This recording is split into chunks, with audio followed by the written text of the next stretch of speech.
if I do, and it's red, so I'm going to put it right in it. We were red in the office, like, who was this red today? All right, we're going to be in this. It's going to be relatively easy today, because we're going to be in the book of Acts. We're going to start probably in we'll say the 9th chapter. And then I'll give you a little pretext to this. We had a great message yesterday at our church in West Virginia. No, it wasn't me. Which I actually posted because it was a really good message that I think everybody should listen to. It's just a good message. But in that message, the thought came up of we can't, we're told and instructed in the Bible to try and be Christ-like. Right? That's Bible. Yep. Any of us feeling like we're Christ-like? Christ was perfect. Right? Christ never sinned. Christ never committed sin, never succumbed to sin, never succumbed to temptation. We can never reach that until we're in a spiritual body and in heaven. But what we can try to do is be like Paul.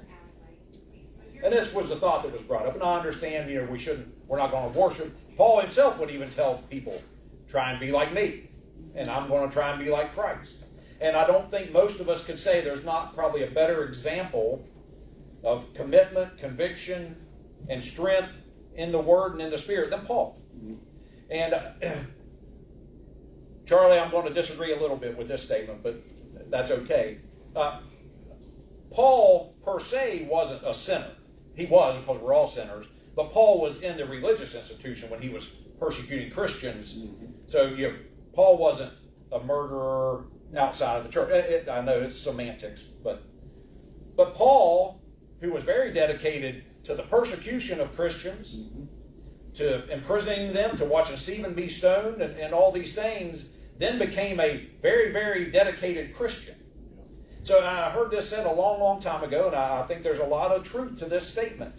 Someone who is a very, very dedicated sinner, Will be a really bad sinner, like goes out of their way to be committed to what they're doing, can become a very, very committed Christian. Yep.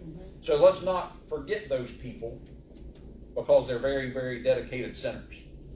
But the message, when he was preaching the message, again, it's a great message. I recommend all of you listen to it. But it hit me, we can't all be Paul. In fact, I know very few Pauls in my life and walk as a Christian. Now, I know some that I would put up there as being about like Paul. And I've had growing up in a church that had a couple of those people, being in a family that has a couple of a couple of those people. But that's the thought that God gets. We can't all be Paul even in what we do. Now, Raina is probably not going to go on missionary trips and preach in Africa or Asia and convert thousands of people to Christianity. It's just probably not going to happen. But let's go look at in Acts in the 9th chapter, in verse 25. And this probably won't be a long message. Probably. I'd have very little written down. Now, sometimes that doesn't matter. But Acts in the 9th chapter, in verse 25. Then the disciples took him by night and let him down by the wall in a basket. So we may not all be able to be Paul. We may not all be able to be preachers. We may not all be able to be singers in the church. We may not all be able to be the one that you want to come to when you need your head anointed with oil because you know the prayers are getting through. But what we can do is to be there for somebody who is those things, to let them down the wall in a basket when they need it. Amen. To help them escape those that are coming to them. As a pastor's wife, what a terrible job it is to be a pastor's wife and support them. But you're not called to be the pastor, but you're called to be the person putting them down in the basket. Yeah. That's right. There's a title to this message, it took me a little while to remember where it was coming from. But has everybody heard the song? You got a friend in me. I think it was Toy Story, right? So that's the title to this message. You got a friend in me. So Paul needed friends to help him down the wall in a basket. He couldn't have done that by himself, as far as I know. Probably couldn't have let himself down. Now, if you go down to verse 26, the next verse. And when Saul, before they started calling him Paul, was come to Jerusalem, he essayed to join himself to the disciples. Now this is Saul, who just before this was imprisoning the church, was imprisoning the disciples, was stoning them to death, was condoning this, made it his job to get warrants to go and arrest these people. And now he says, you know what, I've had a change of heart. I'm a Christian now, let me join you. And when Saul came to Jerusalem, he essayed to join himself to the disciples, but they were all afraid of him, and believed not that he was a disciple. Now verse 27.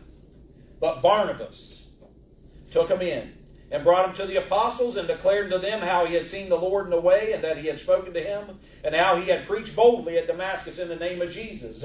So we may not be able to be a Paul. We may not be called to go preach to thousands of people across the world, to be put in prison, to be stoned, to be beaten, to be shipwrecked for God. But we can be a Barnabas. We can say, hey, you know what? I know this person. They've had a change of heart. They're doing really good things. As far as I can tell, they're a Christian. Let's bring them into the fold. We all need a Barnabas. Amen. Now, we all need a Barnabas. We also all need to be a Barnabas to somebody. Amen. We should be helping uplift somebody. Yeah. If we can't be Paul, be a Barnabas. Now, if you go to Acts 16, in verse 25. I hope you guys appreciate that I'm keeping you all in the same book. I just had that thought. And I even put it in order by... so you only have to flip one way. This may be the only time I ever do that, so I want everybody to appreciate it. Acts 16 and verse 25. And at midnight, Paul and Silas prayed and sang praises unto God, and the prisoners heard them. So I want to ask anybody in here, does anybody know anywhere else in the Bible that Silas did something on his own for God?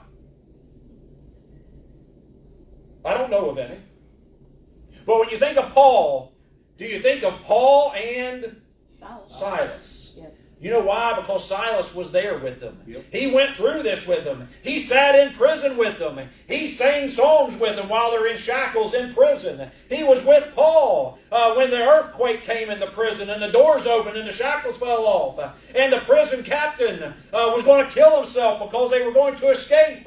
And Paul and Silas said, don't kill yourself. I'll tell you what, instead of killing yourself or putting us in jail, how about we come and preach to you and we save your family? Paul needed a Silas.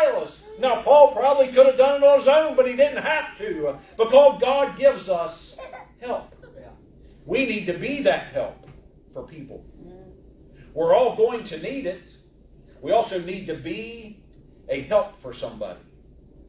Silas was a help for Paul.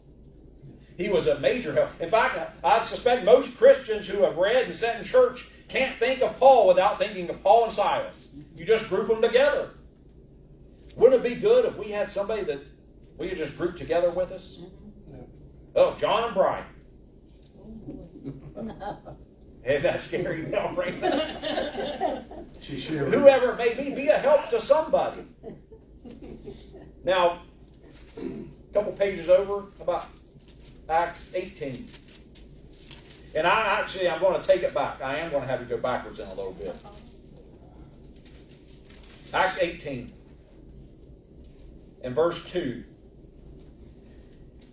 Actually, I started verse 1 so it'll make sense. After these things, Paul departed from Athens and came to Corinth and found a certain Jew named Aquila, born in Pontus, lately come from Italy, and his wife Priscilla, because that Claudius had commanded all the Jews to depart from Rome, and came unto them.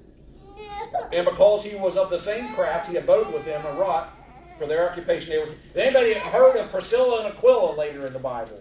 They were great disciples of God. A husband and wife. So by the way, when the church says that women can't have some of these roles, I'm not saying they need to be preachers, but when the church says, and whatever church it is, that women can't have these roles, look up Priscilla in the Bible. Look up Lydia.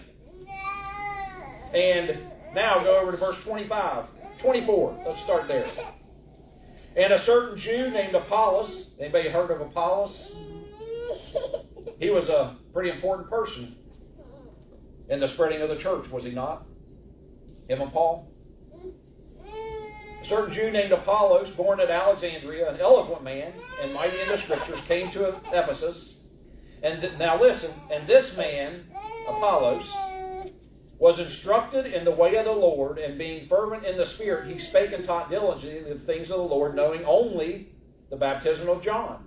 And he began to speak boldly in the synagogue, whom when Aquila and Priscilla had heard, they, it doesn't say just Aquila, they took him unto them, and expounded unto him the way of God more perfectly. So Priscilla and Aquila, they weren't Paul. They weren't Apollos. They weren't there to go spread the gospel to everyone. But when God needed it, when Apollos needed some help in understanding the gospel of Jesus Christ, when he was still teaching the baptism of John, God didn't send Paul to talk to him. God didn't send John to talk to him, or Matthew, Mark, or Luke. He sent Priscilla and Aquila, who were tent makers. Yep. We can be a Priscilla and Aquila to somebody. In fact, I would say the Bible tells us that's what we're called to do. Yep. Is to be a friend to somebody. Right. To be a help to somebody. To uplift somebody. That's what goes completely against the Bible when somebody says that it's okay to go live by themselves and never have an interaction with another person. Not go to church, not do anything, but they have their own personal relationship with God. I don't believe you do, because I don't believe that's what you're called to do as a Christian. You've heard me say it before. If that was the case, the minute your knees hit the altar and you were saved, poof, you'd be gone. God would just take you if you didn't have something else to do. We can't be Paul a lot of the time. We can't be Paul most of the time. We can't be any of the apostles most of the time, but we can be a Priscilla or Aquila. I can't be a Priscilla, but I can be an Aquila. Now, Acts 15, you don't need to go there. Acts 15 and 37. Everybody remember John Mark? Not John the Baptist, not John the disciple. John Mark. Actually, if you want to, 15 and 37. Paul and Barnabas had a little falling out. So first of all, there is Bible to support that you're not always going to get along with everybody. Okay? Now, it doesn't mean we should strive to not get along with somebody. But there's Bible right here. And some days after Paul's, in verse 36 in chapter 16, or 15, I mean. And some days after Paul said to Barnabas, let us go again and visit our brethren in every city where we have preached the word of the Lord, and see how they do. And Barnabas determined to take with them John, whose surname was Mark, John Mark. But Paul thought not good to take him with them, who departed from them from Pamphylia, and went not with them to the work. And the contention was so sharp between them that they departed asunder one from the other. And so Barnabas took Mark and sent him disciple, and Paul chose Silas. Was John Mark being the friend that we're supposed to be? Was he being supportive of Paul's ministry? Was he being supportive of what they were doing and spreading the word of God? Apparently not. Apparently at some point, he decided, this isn't for me. I'm going back home for a little while. I'm not going to be with you, Paul, for this next part of your journey. But then maybe I can just pick back up here in the middle of it. Paul said, no. You didn't support me then. I'm not taking you with me now. So there are consequences to not being a friend. So I'm going to throw that one in there. There are consequences to when God wants you to help somebody. When you're called to be a helpmeet to somebody. When you're called to be a Barnabas to Paul. When you're called to be a Silas to Paul. When you're called to be a Priscilla or Aquila to Paul. And you decide not to do it. There are consequences to that. Yep. So he was left off. Paul and Barnabas split up pretty much at that point. And then it became Paul and Silas. Now, was Barnabas right or wrong? I don't know. Now, I do want you to understand, in 2 Timothy, in the 4th chapter, I don't want to leave it with John Mark, where we were. 2 Timothy, in the 4th chapter, in verse 11. Only Luke is with me. Take Mark, that's John Mark, not Mark the apostle. Take Mark and bring him with thee, for he is profitable to me for the ministry. So at some point, John Mark must have proved himself again. He must have decided to come back to what God had called him to do. And at this point, Paul said, okay, I need you to bring him here because he's profitable to me now. He wasn't profitable before in Acts 15. He wasn't doing what God had apparently called him to do, and there were consequences to it, but apparently he made up for it. So it means we can make up for it when we don't do what we're supposed to do, when we don't treat somebody the way we're supposed to treat them maybe, when we're not as supportive to somebody in God as what we're supposed to be. It doesn't mean that we can't make up for it at some point. And as Christians, Paul did what Paul should do as a Christian, and had forgiven him. I believe Paul was basically putting judgment on him. And when you can correct yourself, John Mark, you can come back. Now, isn't that the way we sometimes have to do in church? As a deacon or as an elder or as a pastor. There are times that you're going to have to correct people. Not in a bad spirit, not in a mean way, not in anything else. But to get them to come back, that's Bible, by the way. To get them to come back where they should be. But it just hit me yesterday that, and then on top of that, our reading has been on the last, we've been in 1 Samuel and then now 2 Samuel, and the love between Jonathan and David. Yep. So first of all, I want everybody to realize that David is a type of Christ in the Bible. That's how God set up the Bible. There are certain people who were types of Christ. Moses being one, Adam being one, and David being one. And David, who believes they can be a David, by the way? Not me. Paul and David to me are, and Daniel, I'll put him in there too, because as far as Daniel's one person in the Bible who nothing bad is written about. They didn't expose any sins of Daniel. But those three people to me are the pillars of what it means to be a Christian, what it means to serve God, what it means to have faith, what it means to do what God asks you to do. Now we see other things from it, but David is a type of Christ. But you know what David needed? David needed a Jonathan. Yep. David needed a Jonathan who Jonathan was willing to give up everything that was theoretically supposed to be his, to inherit the kingdom from his dad, to obey his dad, to turn David over to his dad. Jonathan gave up all of that to support his friend. Yep. 1 Samuel 1, and I forget what verse it is, but the love, this is after Jonathan and Saul were slain, and David was given his lament. The love for Jonathan, and people take this the wrong way, and there's New Age commentators that take this the wrong way, that his and Jonathan's love was more than that of a woman, because it's brotherly love. It's not the same as a love between a husband and wife and then different sexes. We all need that. We all have to have somebody who helps us when we struggle. We all have to have somebody who helps us when Satan's coming against us. We all have to have somebody who helps us when the world's coming against us, when we're having trials, when we're having problems. Yes, we know we need to hit our knees. We know we need to call on God. But we need to have somebody there that just put an arm around you, give you a hug, ask you how you're doing, and support you in a godly way. I can't be a Paul most of the time, but I could be a Barnabas. I can't be Paul most of the time, but I could be a Silas and just be there with you through what you're going through. I can't be a Paul sometimes, but I could be an Aquila and just help him. Maybe give him some work when he needs it. Help him out between missions, between work. I can't be David most of the time, but I could be a Jonathan and just be supportive. Now, I thought of one last one, and we'll finish up.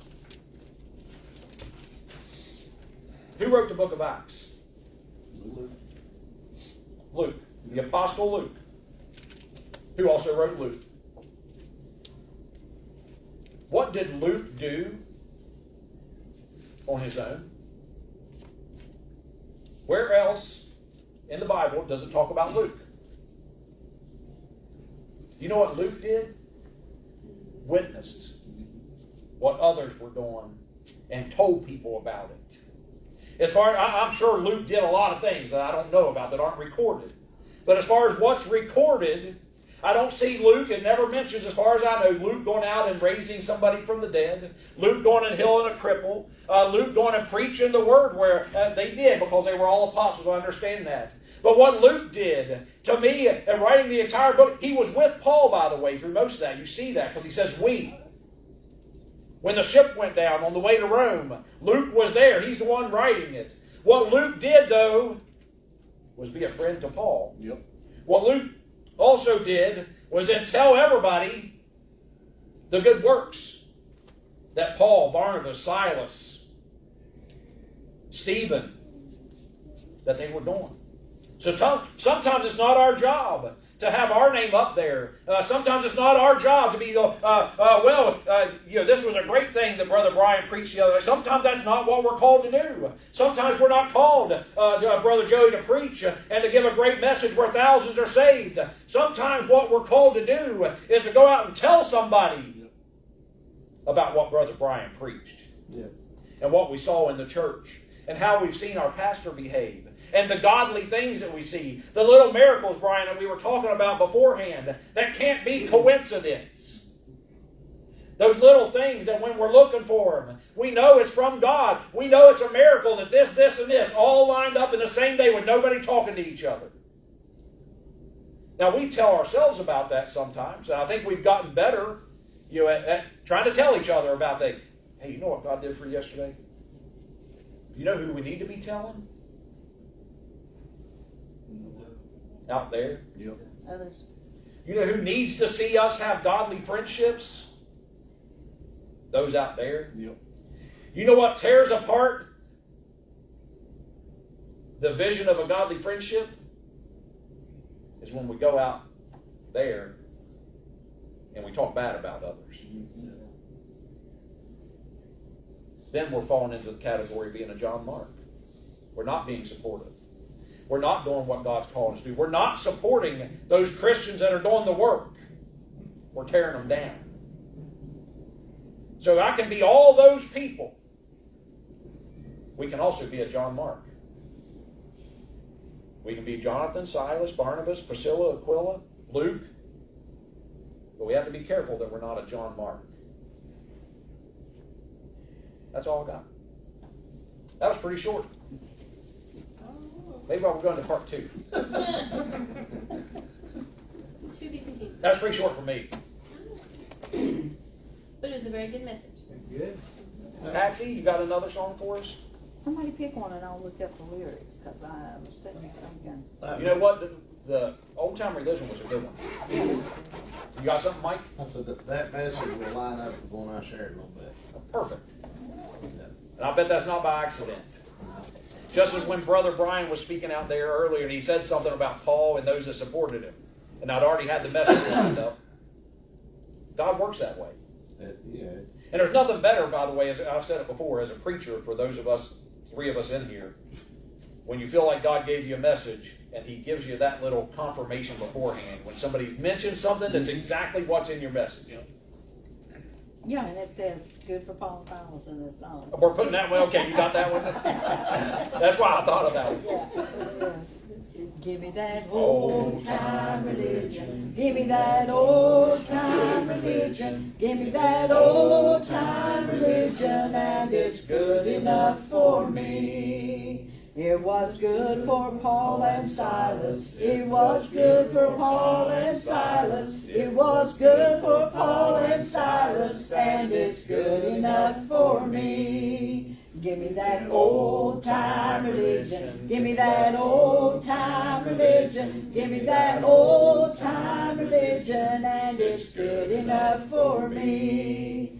It was good for the Hebrew children. It was good for the Hebrew children. It was good for the Hebrew children, and it's good enough for me. Makes me love everybody. Makes me love everybody. Makes me love everybody, and it's good enough for me. So give me that old time religion. Give me that old time religion. Give me that old time religion, and it's good enough for me. Thank you. Thank you, guys. So, next week, well, maybe these people want to hear that too. I'll leave it on. Next week, Brian and I are both out of town. So, I'll just make this statement. I believe everybody that can should still come and have a prayer meeting. you can be the Barnabas and Silas to Brian and I. Because we can't be here. Oh, that's why you did this. I didn't, but it just hit me. So It you're just hit right me. in, did you not? Yeah. This ain't work sometimes, is it? How you doing this? So, hopefully, those that can still meet and have a prayer meeting. If there happens to be a preacher that shows up, Brother Joey, and he may not be able to, we've discussed this, but if there happens to be a preacher that shows up, then come in and have a service. But we don't need a service to have a prayer meeting. And you don't need a preacher here to have a prayer meeting. Because the last time you two were out of town, Miss Michelle came down by herself. I know, and I appreciate that. I appreciate that. So, if whoever's here and can come, you know, have a prayer group. We can do that. And Patsy will sing. Okay. In Patsy Costal fashion.